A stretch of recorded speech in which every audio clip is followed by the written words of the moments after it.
Welcome to the BeerTengoku Behind the Beer series. This is the first in our series about malts, and today we have Steve LePoidevin. I hope I said your name correct. Very good.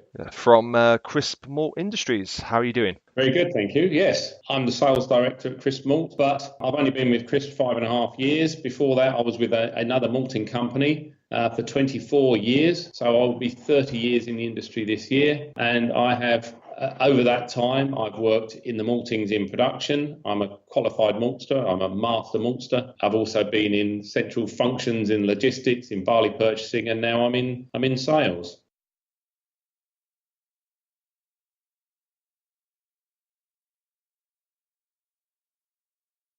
We supply a lot to Onishi, and we do some small amounts to Kataoka. They're quite a big trading house. We tend to do more whiskey malt through them, so they take a lot of peated whiskey malt. Because there's quite a few, 9 or 10, is it now? Craft distillers. Yeah, there is. Yes. Yeah. Wow. Didn't realize you did that as well. Yeah.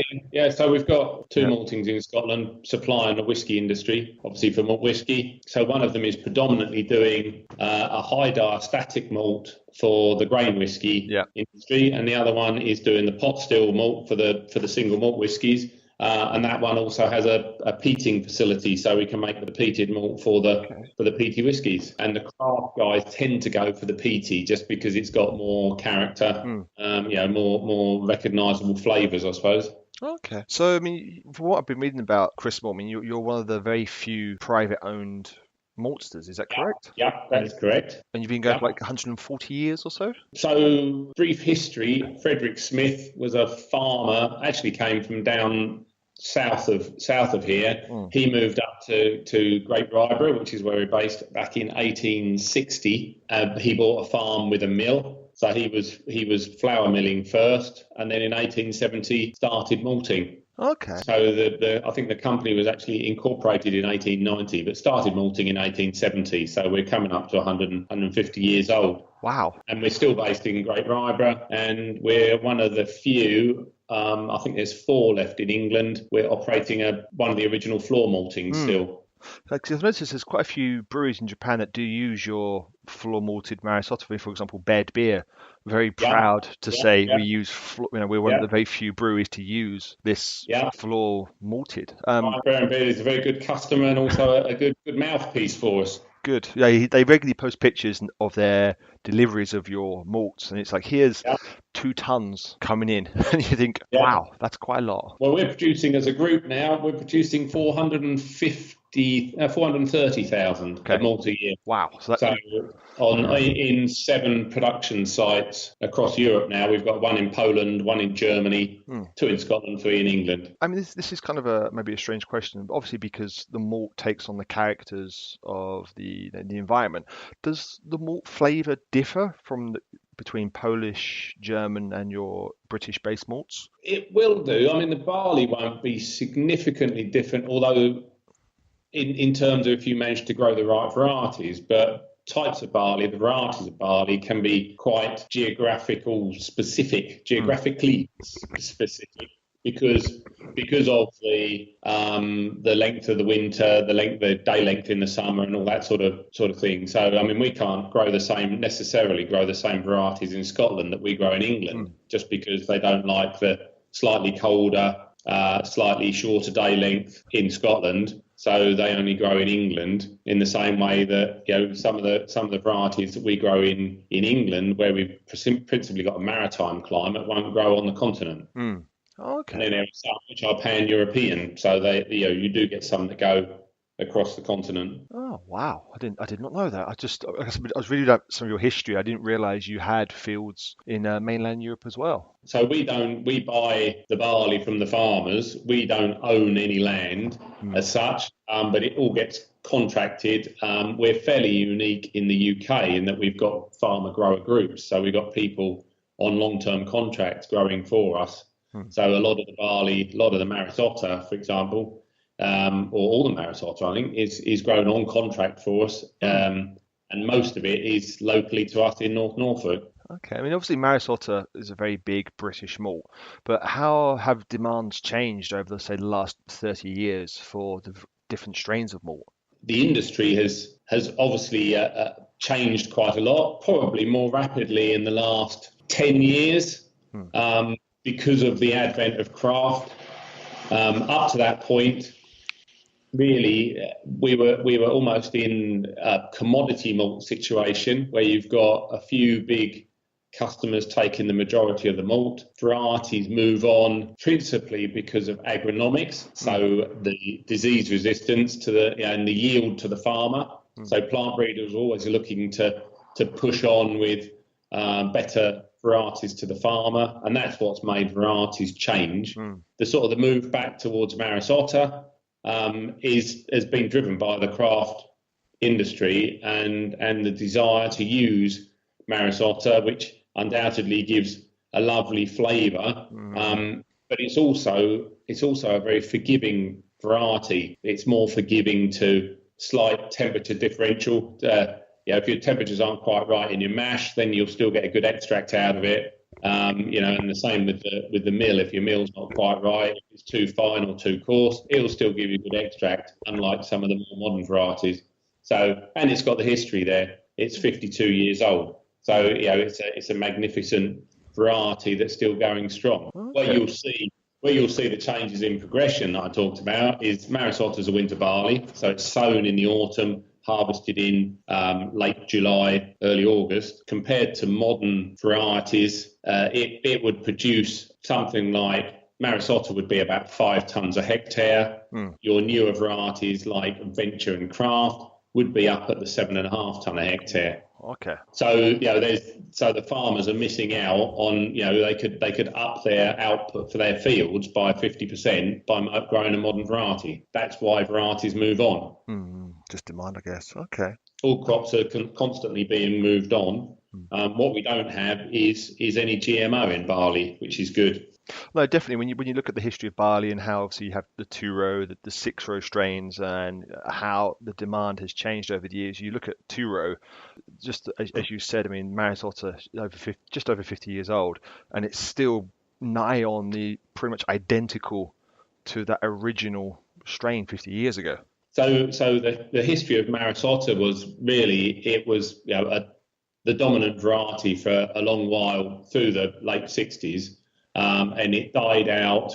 Eventually, it sort of nearly became extinct, if you like, in the mid 80s. And that's when somebody took hold of it and said, we're going to look after this. Sort of bought the license rights to it. So there's 2 people who jointly own the rights to the Maris Otter variety, and they went back to basics, got themselves back to pure seed. So they selected the original pure Maris Otter type.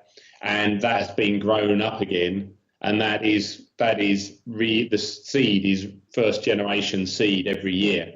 Oh, so they have a field locally to here actually called what they call the mother field, where the new seed is selected each year, and it might only be it's a very small amount, which is then over the next few years multiplied up to become the commercial seed that goes to the farmers. So probably Maris Otter now is purer than it has been ever since the sort of the first year after it was introduced. Yeah. So the seed is pretty closely controlled, and it's back to how it was. As you said, it's to have that closeness to the original seed. That's really careful looking after. The other thing that's amazing about Maris Otter is how it's managed to keep its sort of vigor, if you like. You do see some of the new modern varieties; they show very good traits in the maltings in the first couple of years, and then whether it is the seed not being pure anymore, or whether it is just that the whole sort of seed stock getting aged after so many generations. But it does tend to change. You don't quite get the same extracts that you used to have, and you don't get the same sort of vigor of growth in the maltings. And it's amazing how Maris Otter has kept that vigor and that ease of maltings. I talked about ease of brewing. It malts very, very easily as well. Okay. So besides Maris Otter, how many different kinds of malt does Crisp Malt produce? If you were talking about types of malt, Yeah. there's two ways you could take that. One is varieties, so barley varieties. Yeah. Essentially, in the UK, we only have two row, but we have the winter sown or we have the spring sown. Typically, the spring sown would be used in sort of the export lager type market, so more the lagers. So your traditional Pilsen malts would be made from a spring barley. The traditional English ale malts would be made from winter barley, and all your distilling malts would be made from spring barley, principally because they give better spirit yield. Plus, the winter barleys don't grow in Scotland because of the climate change. Probably varieties at any one time. We have an evolving mix with Maris Otter being the mainstay of the varieties. Probably our major ones are the spring varieties overall because of the amount we do to export and distilling, and there would be two or three of those. And then the winters, our best ale malt that you mentioned is Flagon. So Flagon is quite an old variety now. That's probably 15 years old, but still produces a great malt. It is descendant of Maris Otter. And there'll be a couple of other varieties in there as well. We also have a clear choice, our clear choice malt, which is proanthocyanidin-free malt. And proanthocyanidins are polyphenols. So if you remove the polyphenols from the malt, that reduces your polyphenol loading in your beer.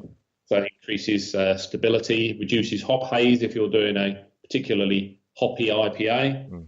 Increases stability, shelf life, and reduces the need for cold conditioning. So that's an additional one we do. We've also launched a heritage range. So we've now got Chevalier. So if you think that Maris Otter is old at 52 years, Chevalier was first discovered in 1824. Wow. So wow. that is the first purposely selected malting barley variety and actually came from Suffolk. So as the crow flies, probably 30 miles, 40 miles due south of here.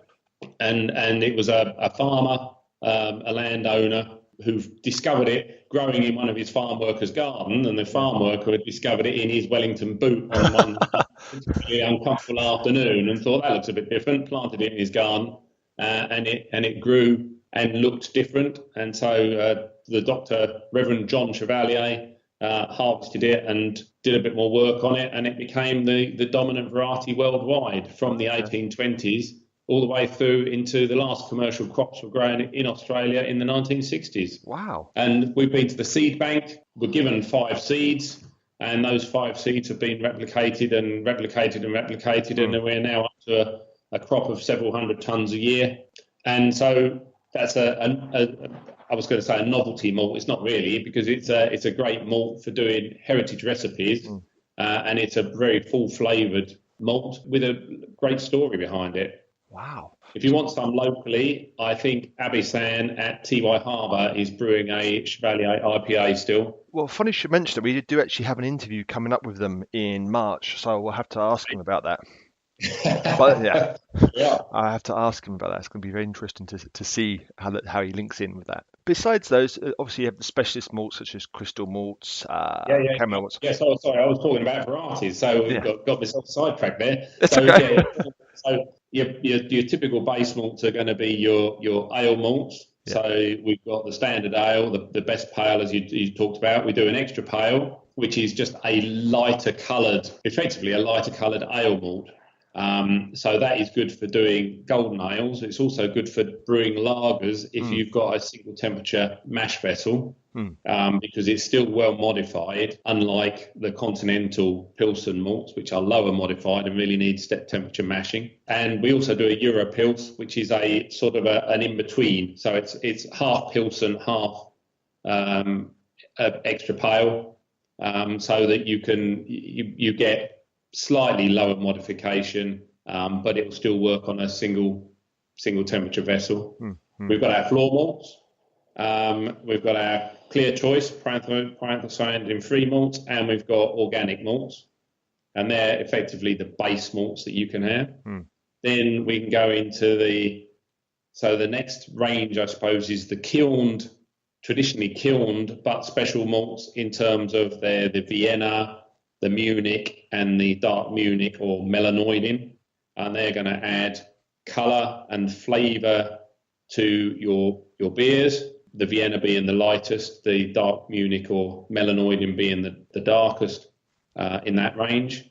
And then you move into your roasted products. So the crystal range, very briefly, crystal malts, instead of being traditionally kilned on a malt kiln, you take the malt before it's been kilned and put it in a coffee roaster type drum where you sort of warm it up and stew it in the drum. The starch in the grain liquefies into sugar, so you actually get that saccharification stage happening in the grain, and then you dry it, and that's where hence the names caramel, crystal. Okay. If you cut the grains in half, you see the dark burnt sugar, because it is literally, you are just literally cooking sugar in the crystals, and you've got a full range of those, starting from, I suppose, the Cara Pils, Cara Golds, the really light ones, through to your extra dark crystals. And again, it's flavour and colour as you go up the range. Okay. And then the final range of malts, well, no, not the final range of malts, of coloured malts are the roasted malts, where you take the finished malt and you then put that in a roaster. So you get typically, well, the lightest one is amber, through the brown into the chocolate and the black malts. Chocolate and black go into your stouts, very dark, very coffee type, burnt, a row of flavours in there. Right at the light end, the ambers are typically described as biscuity, because you're roasting the finished product. So your biscuit malts, they're sometimes called, would be your ambers at the light end. So the biscuity flavours at that end. And then the other types of malt we've got are the other cereals. So you've got wheat malt, rye malt, oat malt. They are the typical ones, and they will give obviously oatmeal stout. Oats are very popular at the moment with the New England IPA craze. They give body mouthfeel, but they also give you a bit of haze in the IPAs, I think. Yeah.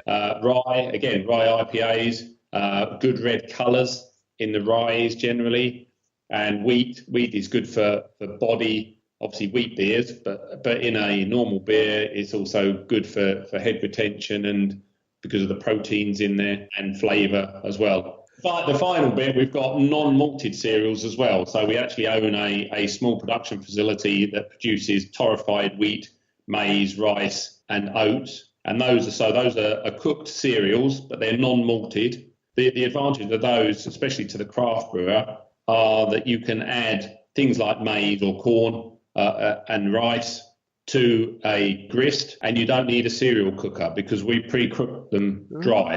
Okay. So it's a bit like making popcorn. It goes into it almost looks like a big cement mixer with a blast of hot air going through it. That bursts the starch cell walls. So it's a bit like a controlled way of making popcorn, but because the starch is gelatinized, you then don't need to cook it to gelatinize the starch because it's already done. So you can put it through your mill. It makes it friable as well, and into the grist. So if you've got a recipe you want to do that's got some maize in it, we can provide pre-cooked maize. Please tell me that wasn't written down. Please tell me that's straight from memory. That's straight off my head. No. That is really seriously impressive. I can send you a written down version, but I did forget to bring it in with me. So. No, it's okay. It's incredible. I was going to ask you, do you have a particular favourite malt? Yeah. I'd probably have to say the Maris Otter. Okay. Just because when I started out in the malting game 30 years ago, you wouldn't believe it looking at me, but I've been in the business 30 years ago, and that's a comment I can only get away with on an audio podcast. But yeah, Maris Otter was a barley that when I started out as a management trainee, my first job was doing harvest intake, analysing, testing, and Maris Otter was there then. I'm still taking it in, malting it, and not personally now, but selling it, and it's still much loved. So I suppose it's got to be the one that's come with me through my journey so far. When people are trying beers, obviously, like I said, as you said, there's different kinds of malts, produce the color, produce like a biscuity or a caramel flavor. What should the beginner look out for? I think the beginner should don't try and run before you can walk. So do basic recipes Mm, and learn what the individual components do and what they contribute, and learn what the different parameters, the different variables do as well in the brewing process. And so if you genuinely wanting to be I suppose a brewer effectively on your own of your own right, then you do need to understand the process and, as I say, what each individual component brings to the beer, and also what your different variables in terms of your yeast, but also your temperatures of fermentation and your length of boil and your hop additions and timings of hop additions, what the variations are in that. So it's probably a lot of work involved in it. I'm not a brewer myself. I don't think I've ever brewed actually okay. in all these years, but I've obviously picked up a lot from. There's guys here working for us who are qualified and master brewer. We've got a diploma distiller, another diploma brewer, and a master brewer. And I also, I'm lucky enough in my job to travel around the world visiting brewers and distilleries. So, I've obviously learned a lot over that time. If you gave me a sack of malt, I wouldn't fancy my chance of getting a good beer out of it. But bits of advice. It's always good to pick these things up. I've got a couple more questions to ask you. One's from a guy called Steve, who asked, do the increase in number of large corporate takeovers of independent craft breweries affect your business in any way? Yes, they're bound to. Mm, I think that they affect all of us really. mm, Although having said that, it's only the people, and we do have to keep reminding ourselves of this. It's mm, only the people who are really involved in the brewing industry who understand that these things are happening. If you look at a Japanese example, there's a lot of the people that go to the Spring Valley Brewery yep. don't appreciate that it's owned by Kirin. Nope. Yeah, And they that's think true. they're going to a craft brewery.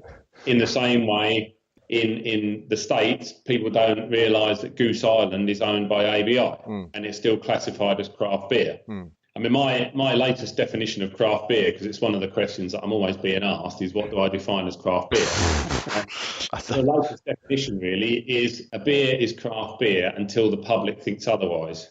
That's interesting. Just because it's public's perception what is and isn't a craft beer, because there are craft beers, you'll know from your time in England, we've got breweries that have been around for 300 years, Yeah. a few thousand hectolitres a year. They are never going to be craft beer because they've been around for too long, but they're Mm, very small. mm, So they would fit in the size categorisation, but they've been around for too long. mm, Likewise, we've got somebody like Brewdog who is deemed a craft beer, who are using 6,000 or 7,000 tonnes of malt a year. mm, So, and that's deemed as craft beer because the public still see it as mm. craft beer, the way it's marketed and everything else. So I think craft beer, it doesn't help when people are trying to sort of define the market, but in terms of what is a craft beer, it's people's perceptions. I think the large corporate takeovers, in a way, they help, and in a way, I think they hinder. From our point of view, it hinders because they then bring these people under their corporate purchasing, which takes away the fun of being able to go and see the brewer and talk about it, and and get into the brewery and have a look, because it's done from a global office somewhere Mm. in terms of purchasing. And to some extent, they can start interfering in quality. Because if they start looking at the numbers too closely, then they're going to say, well, why use Maris Otter, for example, when you can use this cheap other, Chinese malt or something? What's the difference? And so you do have that impact on it. Having said that, if people think that stuff like Goose Island is craft beer, and these pubs are springing up all over the place, it's getting more people drinking craft beer, which can be no bad thing. True. So Very as true. long as the quality doesn't get compromised, and they don't get sort of too corporate with it, and they don't get I suppose quality is the biggest compromise. But as long as that happens, I think anything that keeps people drinking beer and craft beer and appreciating beer is good. That's why I never rubbish people who drink Budweiser. It's not my drink, but it's still beer. And from where I'm sitting, there's more malt in there in Budweiser than there is in a glass of white wine or a gin and tonic. You can't disagree with that. I mean, they've all, they all have their time and their place, and Absolutely. I drink gin and tonic, and Yep. I drink white wine. But anything that encourages people to keep drinking beer has got to be good. Yep. Drinking beer sensibly, obviously, but it's got to be a good thing. Okay, one more question. A guy called Brendan has asked, what trends do you imagine or hope will occur in the near future? I hope the trend of New England IPAs doesn't last for too long. Oh, I'm so glad you said that. Thank you. I'm not a big fan of those. I hope that the trend seems to be, or there seems to be a slight move towards malt. They see quite a few adverts around and articles around now where people are saying malt is the new hops. We've been saying that for quite a few years. So I think it'd be good for obviously good for us, but also for beer and brewers to look at exploring what malt can do for a beer. I realise it's not quite as headline as hops are, but we always say malt is the soul of beer, whereas hops are the lipstick. Hops always get the press.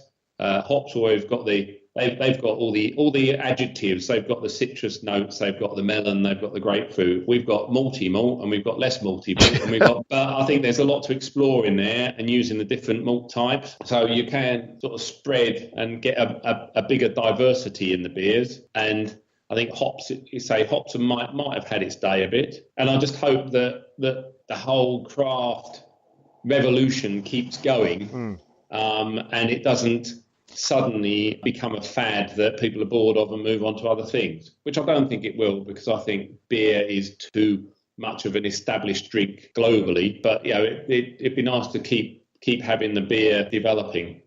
Okay. There also seems to be a trend at the moment for lower alcohol beers as well. So there seems to be a trend that way, and that would be no bad thing either. I guess that I don't know if that's an English thing or not, but quite like our 3.5% IPAs and 3.5% bitters, where you can have 3 or 4 of an evening rather than an American IPA at 7.5% and 80 IBU, which ruins your taste buds, and you can only have one of anyway.